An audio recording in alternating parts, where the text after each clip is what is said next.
नमस्कार।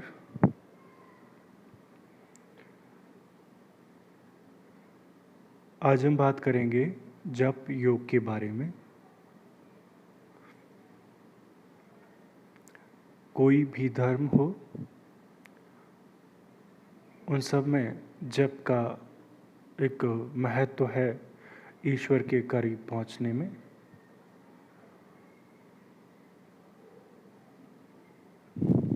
योग की जितनी भी पद्धति हैं, उनमें जप सबसे सरल, सुरक्षित और निरापद है। जप को हर व्यक्ति हर परिस्थिति में आसानी से कर सकता है। यदि हम बात करें तो जप का जो उद्देश्य है वो है चेतना के आवर्तन के द्वारा, मतलब चेतना के रिपीटेशन, किसी भी शब्द के दोहराने से परम सत्ता से एकीकरण करना या उसके साथ मिलना। जप के अभ्यास के लिए सबसे जो ज़रूरी चीज़ है वो है एक मंत्र। मंत्र ध्वनि तरंगों का एक ग्रुप है, एक समूह है, जिसका जो प्रभाव है मनुष्य की जो अति इंद्रिय चेतना है उस पर पड़ता है। यदि बात करें तो जो मंत्र आपको गुरु से या आपको स्वप्न में या फिर आपके अंदर की आवाज़ से आते हैं वो सर्वश्रेष्ठ होते हैं। यदि सबसे जो ज़रूरी चीज़ है वो है कि मंत्र का जो जप है वो बहुत आसान हो, अंदर चलना चाहिए, पूरी तरह से मन में बैठ जाए। जब हम मानसिक या बोलने के द्वारा जप करते हैं तो जप करने से जो ध्वनि तरंगें पैदा होती हैं वो व्यक्ति की आंतरिक जो चेतना है उसमें एक रूप ग्रहण करती हैं, और जो आंतरिक या अति इंद्रिय जो प्रतीक है वही भौतिक पदार्थ के रूप में या भौतिकता में आ जाता है। जप के लिए जो दूसरी सबसे ज़रूरी चीज़ है वो है माला। माला में 108 दाने होते हैं जो आपस में एक विशेष प्रकार की गांठ से जुड़े रहते हैं, जिसे हम ब्रह्म गांठ कहते हैं। नॉट से जुड़े रहते हैं, इसे हम ब्रह्म नॉट कहते हैं। माला में एक और दाना होता है जो अलग से होता है, उसे हम सुमेरु कहते हैं। जब भी हम जप स्टार्ट करेंगे हमेशा सुमेरु से ही स्टार्ट करेंगे। जबकि जो अभी मॉडर्न जो अभ्यासी हैं, जो प्रैक्टिशनर्स हैं, वो उस बात की इम्पोर्टेंस को भूल गए हैं। एक्चुअली सुमेरु के दाने का जो इम्पोर्टेंस ये है कि जब भी हम जप करते करते अ, हमारा ध्यान भटक जाता है तो वो जो सुमेरु है वो हमें वापस ले आता है। जो शुरुआती अभ्यास करते हैं जप का, उनका ध्यान अनायास ही बाहरी विचारों में भटक जाता है, और पुराने साधकों का जो मन है वो अचेतन या अति इंद्रिय दृश्यों, अनुभूतियों और जो प्रपंच हैं उनमें खो जाता है, और हमारा ध्यान मंत्र से हटकर इधर उधर भटकने लगता है। और फिर जो माला का घूमना है वो मैकेनिकल हो जाता है, और जैसे ही हमारी उंगली सुमेरु पर पहुंचेगी तब सुमेरु का स्पर्श होते ही मन दोबारा अवेयर हो जाता है या सचेत हो जाता है, और इसी बात से सुमेरु की जो इम्पोर्टेंस है वो पता चलती है। जब मैं मंत्र पर आपकी जो कॉन्शियसनेस है, जो चेतना है, उसका आवर्तन रिपीटेशन होता रहता है, जिससे मन में एकाग्रता और शांति की अवस्था आती है।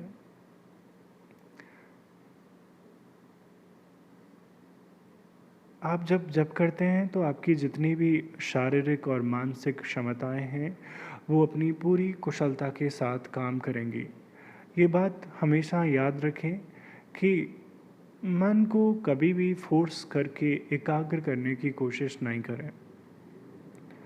मंत्र की जो आवृत्ति है, जो रिपिटेशंस हैं, जो फ्रीक्वेंसी है, वो सहज रूप से आपके अंतर्मन में चलनी चाहिए।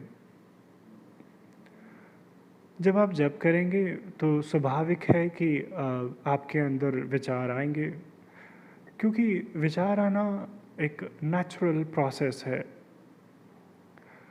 आपको उन्हें दृष्टा या साक्षी के रूप में देखना चाहिए। विचार आएंगे और चले जाएंगे। आपका मन उनसे प्रभावित नहीं होना चाहिए। और ऐसी अवस्था में जप को बंद भी नहीं करना चाहिए। इसलिए बाहरी विचारों को एक तटस्थ भाव से देखते हुए आप अपने जप को लगातार जारी कर सकते हैं। अब हम बात करेंगे जप के प्रकारों के बारे में। जप को हम 4 हिस्सों में बांट सकते हैं। पहला बैखरी जप, दूसरा उपांशु जप, तीसरा मानसिक जप और चौथा लिखित जप। इसके अलावा एक और जप होता है अजपा जप। उसके बारे में अगले किसी भी सेशन में स्पेशली बात करेंगे। अभी हम इन 4 जप के बारे में ही आपसे बात करेंगे। बैखरी जप शुरू में बोल बोल कर जप करना ठीक है। यदि आप ऐसे बोलकर मंत्र का जप करेंगे तो उससे जो ध्वनि तरंगें उत्पन्न हो रही हैं वो आपके ब्रेन में या माइंड में पूरी तरह से बस जाएंगे, जिसके रिजल्ट के बाद कुछ सप्ताह मतलब आफ्टर सम वीक जब आप प्रैक्टिस करेंगे तो आपका मन शांत हो जाएगा और स्टेबल भी, स्थिर भी हो जाएगा। जब आप जप करते हैं तो आपके मन में एक वातावरण, एक एनवायरनमेंट तैयार होता है, जिसके द्वारा आप अपने जो अति इंद्रिय प्रतीक हैं उनको देख सकते हैं आसानी से। यदि आप किसी भी वस्तु पर ध्यान कंसंट्रेट करने या एकाग्र करने में कठिनाई अनुभव करते हैं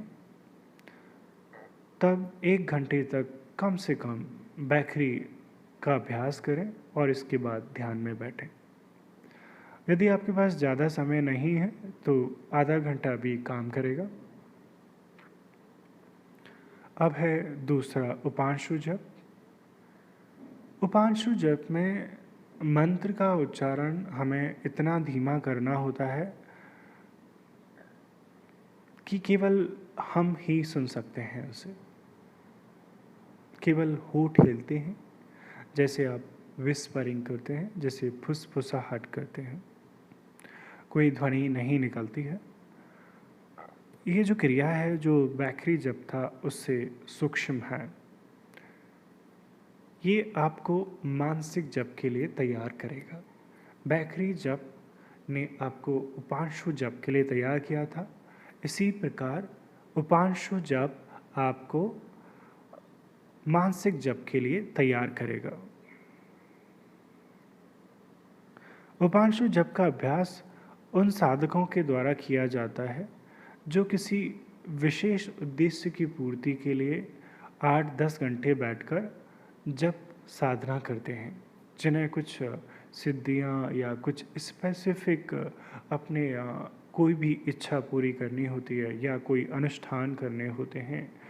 उनके लिए 8 से 10 घंटे वो लोग उपांशु जप करते हैं। मंत्र के अनुसार बाकी के जो दोष हैं उनको मिटाने के लिए भी मंत्र का ही जप किया जाता है। ये सत्य हो ना हो, लेकिन कुछ व्यक्ति इसमें विश्वास करते हैं, उनकी आस्था होती है। और जब किसी भी चीज़ में आपकी आस्था होती है तो वो चीज़ आपके लिए काम करती है। ज़रूरी नहीं है, वो कुछ भी हो सकता है। फ़र्क डालता है कि आपकी आस्था उस चीज़, व्यक्ति या फिर किसी इष्ट देवता में कितनी है। और शारीरिक स्वास्थ्य प्राप्त करने के उद्देश्य से भी कुछ मंत्रों को जप किया जाता है। अब हम बात करेंगे मानसिक जप के बारे में। जब तक बैखरी और उपांशु का अभ्यास अच्छी तरह से नहीं आ जाता, तब तक मानसिक जप का अभ्यास संभव नहीं हो पाएगा। हो जाएगा, आपको लगेगा कि आप कर रहे हैं, लेकिन पूरी तरह से नहीं। जिन लोगों का माइंड या मन बहुत ज़्यादा अस्थिर है, बिल्कुल भी आसानी से कंसंट्रेट नहीं कर पाते हैं, वो लोग बैखरी और उपांशु जप का अभ्यास किए बिना मानसिक जप में प्रोग्रेस नहीं कर सकते। जप का सबसे अच्छा और सबसे सूक्ष्म जो रूप है वो मानसिक जप है। और जो लोग इसका अभ्यास कर सकते हैं, उनके लिए जप का एक बहुत शक्तिशाली तरीका है।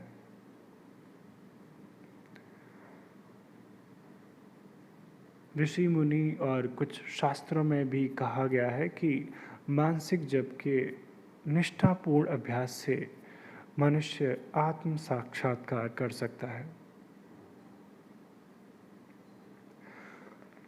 मंत्र में जो ध्वनि तरंगें होती हैं, उनमें बहुत शक्ति होती है और वो शक्ति मानसिक जप से ज़्यादा क्रिएट होगी, ज़्यादा पैदा होगी। तो मानसिक जप हर तरीके से आपके शारीरिक, मानसिक, भावनात्मक और आध्यात्मिक स्वास्थ्य के लिए बहुत ज़रूरी है। एक चौथा जप और है, उसके बारे में बात करेंगे, वो है लिखित जप। इस तरह का जप उन साधकों के लिए है जो जप के दूसरे साधनों के अभ्यास के द्वारा उच्च एकाग्रता की स्थिति पा चुके हैं। यदि आपको लिखित जप करना है तो आप एक कॉपी ले लें, उसमें हरे, नीले और लाल रंग से मंत्र को छोटे छोटे सुंदर अक्षरों में करीब 100 या उससे ज़्यादा बार लिखें। मंत्र के अक्षर छोटे, सुंदर, स्पष्ट, स्वच्छ और जितना संभव हो सकता है उतने छोटे हों और एकाग्रता पूर्वक और सावधानी के साथ लिखें। आपके जो अक्षर हैं जितने छोटे होंगे, उतनी ही आपकी एकाग्रता बढ़ेगी। यदि हम बात करें तो लिखित जप और मानसिक जप एक दूसरे से जुड़े हुए हैं, क्योंकि जब हम मंत्र लिखते हैं तो उसी समय उसकी मानसिक पुनरावृत्ति भी होती है, क्योंकि आप बिना सोचे कुछ भी नहीं लिख सकते।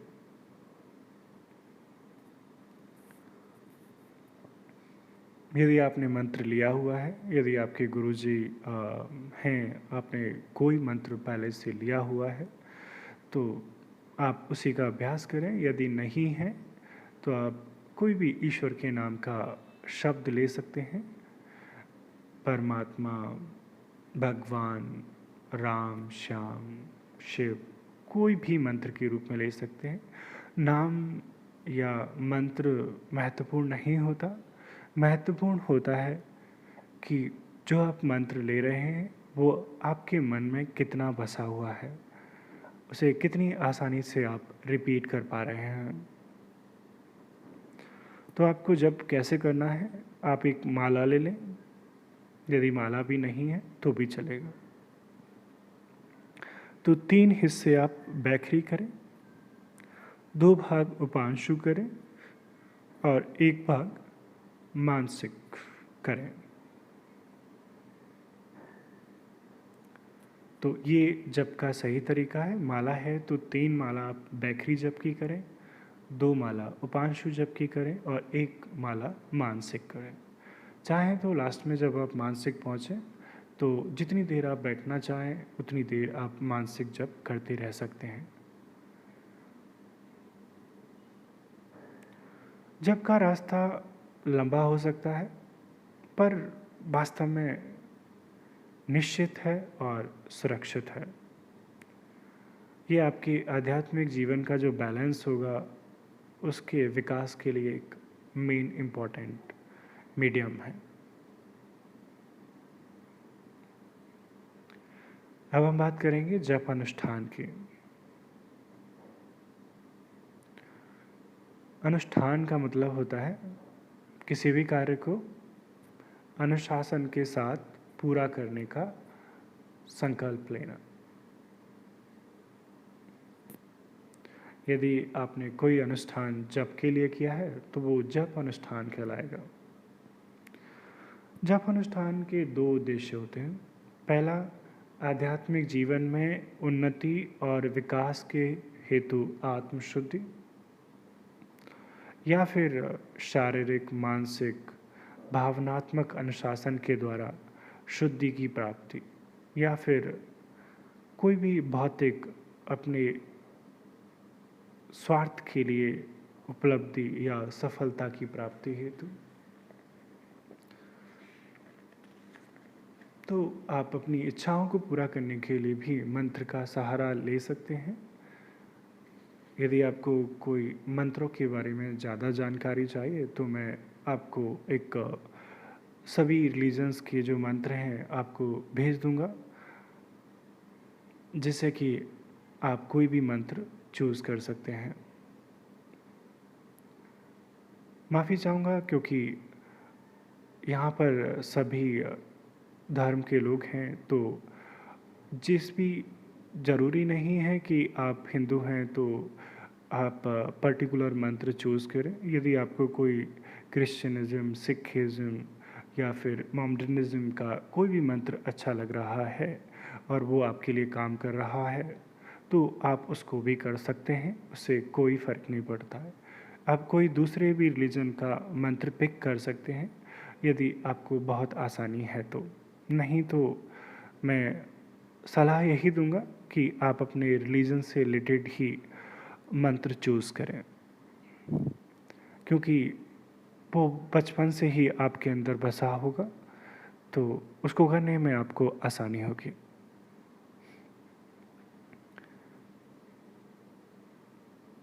बैकरी जप के जो अनुष्ठान हैं ज़्यादातर वो ग्रुप्स में किए जाते हैं। आपने देखा होगा जो प्रभुपाद या फिर इस्कॉन है ये चलाते हैं हरे रामा हरे कृष्णा, 24 घंटे मंत्र चलता रहता है, वो बैकरी जप ही कर रहे होते हैं। वो एक तरीके से अनुष्ठान है। मंदिरों में भी देखा होगा एक पर्टिकुलर मंत्र पूरे 24 घंटे रिपीट होता रहता है, तो वो बैकरी जप है। भारत में जप अनुष्ठान बहुत फेमस है। बैकरी जप और जो जप अनुष्ठान है वो लोगों के लिए बहुत अच्छा है जिनका मन इधर उधर भटकता रहता है। जैसे अभी सावन का महीना चल रहा है तो कई जगहों पर जो बेल के पत्ते होते हैं उन पर मंत्र लिखने की एक हिंदू परंपरा है। प्रत्येक बेल में 3 पत्ते होते हैं, उस पर कुमकुम के घोल से ओम नमः शिवाय मंत्र लिखते हैं। फिर उन पत्तों को इकट्ठा करके हम इष्ट देव को अर्पित करते हैं और ये जो प्रैक्टिस है पूरे सावन के महीने चलती है। तो वो भी एक जप अनुष्ठान का ही रूप है।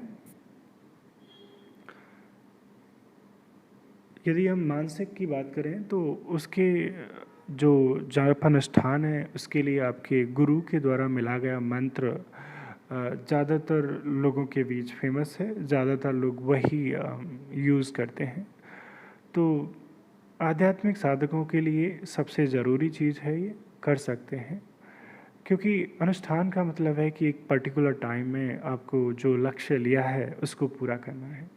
मान लीजिए आपने 10 दिनों तक एवरी डे 10,800 बार 10,800 टाइम्स मंत्र को जपने का एक टारगेट लिया है, तो आप उसे डेली इसी संकल्प के साथ और इसी जो टारगेट लिया है उसको ध्यान में रख के अनुष्ठान करें। और जब तक आप अपने टारगेट को पूरा नहीं कर लेते तब तक जप का रहना आवश्यक है। क्योंकि आपने बीच में मंत्र छोड़ दिया तो जो मंत्र के द्वारा ध्वनि तरंगें उत्पन्न हो रही थी उसे भौतिकता के तौर पे जो आना था, आपकी इच्छाएं चाहे आध्यात्मिक थी या चाहे भौतिक पदार्थों की इच्छा थी या आपको सक्सेस पानी थी, जो कुछ भी आपको पाना था, उसको पाने के लिए यदि आपने बीच में पूरी निष्ठा से नहीं किया तो मंत्र की जो शक्तियां हैं वो एग्जिस्टेंस में नहीं पहुंच पाएंगी पूरी तरह से। वो जो उसे रियलिटी में बदलना होता था आपकी इच्छा को, वो बदल नहीं पाएगी। इसलिए बहुत ज़रूरी चीज़ है कि आप मंत्र को पूरी निष्ठा के साथ अपने जो टारगेट को आपने जो लिया है कि जितनी भी बार उसे पूरा करें।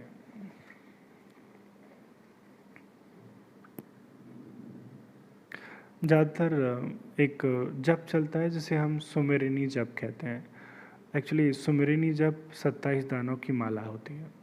वो एक 27 दानों की माला पर किया जाता है। सुमेरनी जो माला होती है उसमें सुमेरु नहीं होता है, और ये एक बहुत इम्पोर्टेंट प्रैक्टिस है। एक मतलब पर्टिकुलर टाइम तक पूरे 24 घंटे चलने वाला अनुष्ठान है, जिसमें एक भी पल के लिए, एक भी मोमेंट के लिए व्यक्ति के जो हाथ में माला छूटती नहीं है। वो 24 घंटे उस माला को रखता है। और इस तरह के अनुष्ठान में मंत्र की बार बार रिपीटेशन करना उद्देश्य नहीं होता, क्योंकि इसमें मंत्र अपने आप उत्पन्न होता रहता है, अपने आप रिपीट होता रहता है। और जब आप सो रहे हो तब भी आपकी माला घूमती रहनी चाहिए। अब हम कुछ नियम और निर्देशों के बारे में बात करेंगे जो जप के लिए हैं।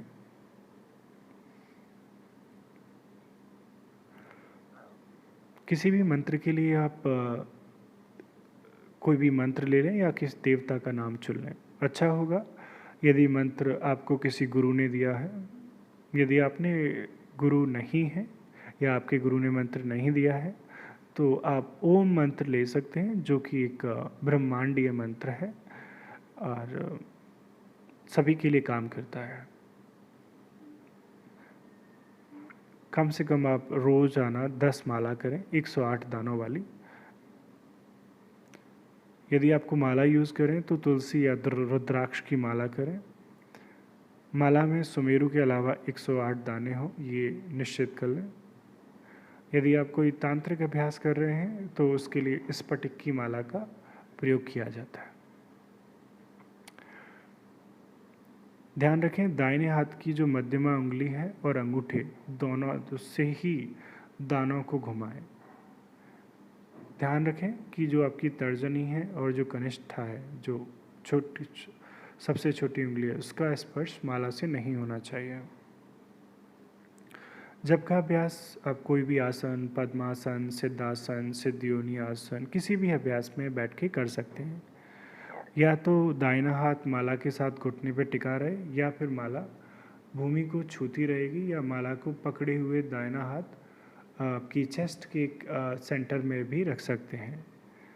और यदि ऐसी स्थिति में आपने इस्कॉन वालों को देखा होगा तो कपड़े के झोले में रख के घुमा सकते हैं। ये आपका जो झोला है वो गले या कलाई में झूलता रहेगा। माला पे दूसरों की दृष्टि ना पड़े। जब इसका उपयोग नहीं हो रहा हो तो उस समय उसे आप कपड़े से बांध के किसी भी रेशमी थैले के अंदर रख दें। जबकि माला को नहीं पहने, सुमेरु को पार करके माला ना घुमाएं। सुमेरु पर पहुंचकर वहीं से माला को उल्टा घुमा के जप करें।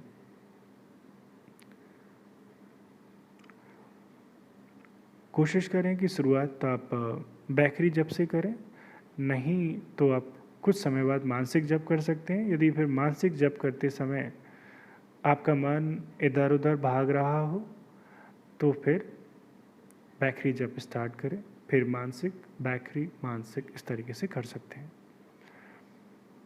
ध्यान रखें, मंत्र के जो प्रत्येक अक्षर है उसका शुद्ध और स्पष्ट उच्चारण होना चाहिए। आपके मंत्र बोलने में एक रिदम हो। मैंने बहुत सारे लोगों को देखा है मंत्र को जपते हुए, बहुत जल्दी जल्दी जपते हैं और उनमें उनके शब्दों में बिल्कुल भी स्पष्टता या क्लियरिटी नहीं होती है। वो ठीक नहीं है। मंत्र काम तभी करेगा जब आपके जो शब्द हैं बिल्कुल स्पष्ट और क्लियर होंगे। जब आप जप कर रहे हो तो कोशिश करें किसी सांसारिक वस्तु की कामना ना करें। यदि आपको सांसारिक वस्तुएं चाहिए तो आप जप करने से पहले आप संकल्प ले सकते हैं, अनुष्ठान कर सकते हैं, वो आपको हेल्प करेगा। बस आप इस बात का अनुभव करते जाएं जब भी आप मंत्र जपें कि मंत्र की जो शक्ति है उसके प्रभाव से आपका हृदय और मन शांत और स्थिर हो रहा है। अपने मंत्र को गुप्त रखें, उसे किसी के सामने प्रकट ना करें यदि आप गुरु नहीं हैं तो। किसी भी काम में क्यों ना लगे हों, मंत्र आपका अंदर चलना चाहिए, रिपीटेशन उसका होते रहना चाहिए।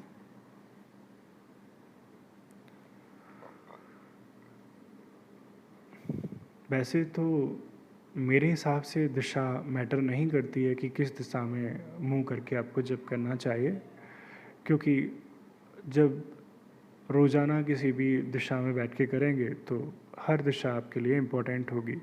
फिर भी हिंदू शास्त्रों के हिसाब से जब उत्तर या पूर्व दिशा की ओर मुंह करके मंत्र जप कर सकते हैं। यदि आप मुस्लिम हैं तो पश्चिम की तरफ काबे की तरफ करके जप कर सकते हैं, और कोई भी रिलीजन है तो अपने अकॉर्डिंग आप कर सकते हैं। ध्यान रखिएगा जब जप करेंगे तो आपके जो सबकॉन्शियस माइंड है, अवचेतन मन है, उसमें जो भी छिपे संस्कार हैं और जो भी रिफ्लेक्शंस हैं, चित्र हैं, दृश्य हैं, विचार हैं, वो आपके कॉन्शियस लेवल पर आएंगे। आपको परेशान होने की ज़रूरत नहीं है, क्योंकि हो सकता है उनमें ऐसे विचार भी हों जो आपको डरा सकते हैं, आपकी पुरानी यादें जो आप कभी भी नहीं चाहते कि आपको दोबारा याद हों या आएँ। तो बस उन्हें एक तटस्थ दर्शक की तरह देखें, उनसे प्रभावित ना हो, क्योंकि आप प्रभावित हुए तो आप जप करना भूल जाएंगे। इसलिए साक्षी भाव से उन्हें देखते रहें और वो चले जाएंगे, दोबारा नहीं आएंगे फिर। अब हम बात करेंगे जप से क्या फ़ायदे हैं। जप करने से आपकी जो चित्त है, आपका जो मन है, उसकी शुद्धि होती है, आपका मन पवित्र होता है, आपके अंदर जो वासनाएं हैं और जो संस्कार हैं वो भी कम होती हैं। यदि आप अपने आध्यात्मिक जीवन में विकास चाहते हैं, प्रोग्रेस चाहते हैं, और तो इसके लिए सबसे ज़रूरी चीज़ है कि आपका जो चित्त है वो शुद्ध होना चाहिए। और चित्त शुद्ध होने के लिए आपके जो संस्कार हैं, जो इम्प्रेशंस हैं और जो वासनाएं हैं, उनका खत्म होना या कम होना आवश्यक है। नहीं तो वो आपके जो आध्यात्मिक जीवन की हायर स्टेजेस हैं, जो उच्च अवस्थाएं हैं, उनमें बाधाएं खड़ी करेंगी। योग में जब हम मेडिटेशन या ध्यान के रास्ते पर जाते हैं तो 3 तरह की बाधाएं आती हैं। पहली है मल, दूसरी आवरण और तीसरी विक्षेप। ये जो तीनों बाधाएं हैं, इनको जप के प्रति अखंड जो अवेयरनेस है, एक इनकंसिस्ट जो लगातार वाली जो सजगता है, उससे हटा सकते हैं। जब भी आप जप करें एक चीज़ का ख्याल रखें कि आपको फोर्सफुली अपने माइंड को कंसंट्रेट करने की आवश्यकता नहीं है। आप बिल्कुल रिलैक्स होके सहज रूप में आपकी जो मंत्र है वो चलना चाहिए। और ये स्थिति में आप अपनी ऊर्जा को जगा सकते हैं। जो मंत्र जप करेंगे, जब आपका सारी ऊर्जाएं एक जगह एकत्रित होंगी, तो ही आप जो आपकी बाहर जो बहिर्मुखी प्रवृत्ति है, बाहरी चीज़ों के प्रति जो नेचर है, उससे उबर पाएंगे। चिंता, उत्तेजना और तनाव हमारी ये वास्तविक प्रवृत्ति नहीं है।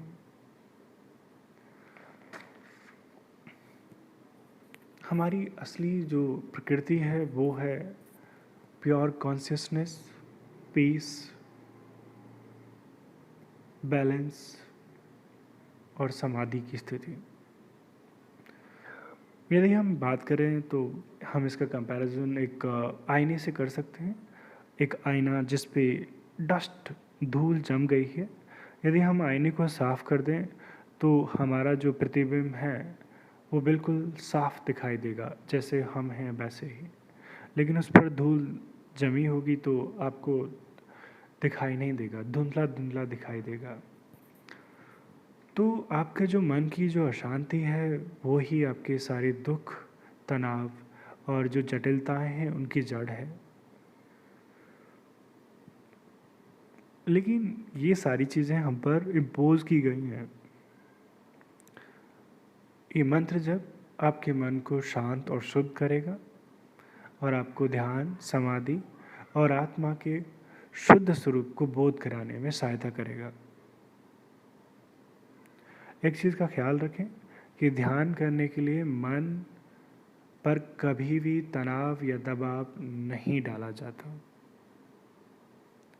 आपके लिए सबसे ज़रूरी चीज़ है आपके अंदर सहज एकाग्रता होनी चाहिए, तनाव रहित एक अवेयरनेस होनी चाहिए।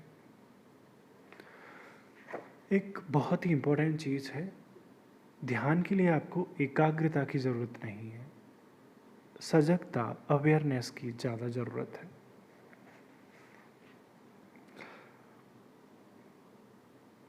आपको आपकी अवेयरनेस को इस स्टेज तक लाना है जब आप अपने थॉट्स से कोई भी स्ट्रगल ना करें, उन्हें दबाने की आवश्यकता ना पड़े और उन्हें आप आसानी से देख सकें। एक चीज़ आपको उसमें हेल्प कर सकती है। आप एक चीज़ का अभ्यास कर सकते हैं, खुद को दिन में बहुत बार याद दिला सकते हैं कि आप 3 चीज़ें हैं। आपका शरीर अलग है, आपका मन अलग है और आप अलग हैं। चाहे तो उसे आप आत्मा कह सकते हैं, लेकिन नाम नहीं भी दें तो भी चलेगा। आप कह सकते हैं कि मैं अलग हूँ, मेरा मन अलग है और मेरा शरीर अलग है। ये 3 हिस्से हैं। आप ध्यान रखें कि आप शरीर नहीं हैं, ना ही आप मन हैं, आप कुछ और हैं। जैसे आप कुछ भी कहें, आत्मा, सोल, जो भी आप कहना चाहें, चाहे एक्स, वाई, जेड, जो भी कहना चाहें। चाहे तो आप अपना नाम भी रख सकते हैं, कोई फ़र्क नहीं पड़ता उससे। तो बस इस चीज़ को आप जितना गहराई में अपने अंदर रख पाएंगे, उतना समझ पाएंगे, आपके लिए उतना अच्छा होगा और आप ध्यान में गहरे जा पाएंगे। क्योंकि जो भी समस्याएं होती हैं या जो भी चाहिए होता है, वो सब शरीर और मन को चाहिए होता है, आपको नहीं चाहिए होता है। तो उस भाव को गहरा करें कि आप शरीर नहीं हैं और आप मन भी नहीं हैं। तब आप अपने विचारों को, अपनी भावनाओं को और आपके शरीर में होने वाली समस्याओं को दूर से देख सकते हैं, जैसे कि आप किसी और चीज़ को देख रहे हों। सारी समस्या बस इसी बात की है कि आपको लगता है कि तीनों चीज़ आप हैं।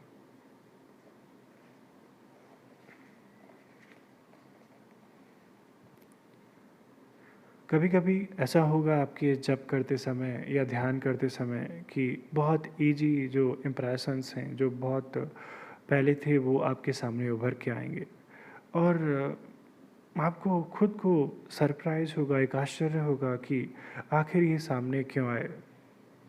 इससे ये समझना चाहिए कि जो मंत्र के प्रति आपकी अवेयरनेस है वो केवल ऊपरी सतह तक, ऊपरी लेवल तक ही सीमित है। जब ये जो अवेयरनेस है धीरे धीरे गहन हो जाएगी, गंभीर हो जाएगी, तो वो आपकी पूरी कॉन्शियसनेस पर छा जाएगी और फिर ज़्यादा इम्पोर्टेंट थॉट्स आपके ऊपर उभर कर आएंगे। कभी कभी ऐसा भी होगा कि आप थॉटलेस हो जाएंगे और ये स्थिति आपकी कॉन्शियसनेस की कंसंट्रेशन के कारण होगी। तो इस चीज़ का बिल्कुल ध्यान रखें। यदि आप जप करते समय अपने को स्ट्रेस फ्री, तनाव रहित रख सकते हैं, तो बाकी की जो घटनाएं हैं वो अपने आप घट जाएंगी। और माइंड के इधर उधर भटकने की आदत को परेशानी के रूप में ना लें, क्योंकि वो उसकी प्रकृति है। बस आप देखने वाले बनिए। एक चीज़ का ख्याल रखें कि सब कुछ अपने टाइम पर होता है, इसलिए आप सोचें कि मैं इतने दिन से जप कर रहा हूँ, अभी तक क्यों नहीं हुआ। जप एक लंबा रास्ता है, बस आप करते जाएं। धन्यवाद। आज का सेशन इतना ही। अब हम ऊपर वाले से प्रार्थना करते हैं, दोनों हाथ जोड़ें। हे परमपिता परमेश्वर, हे सृष्टि के मालिक, हे सृष्टि के रक्षक,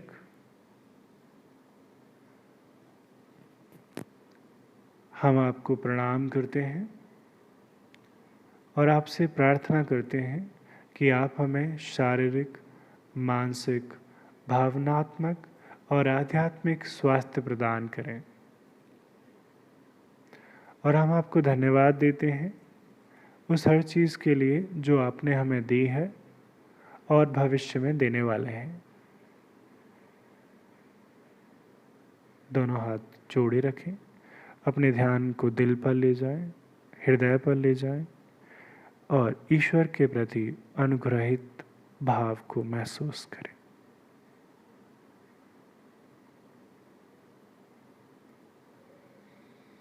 धन्यवाद। आपकी आध्यात्मिक यात्रा आसानी से पूरी हो।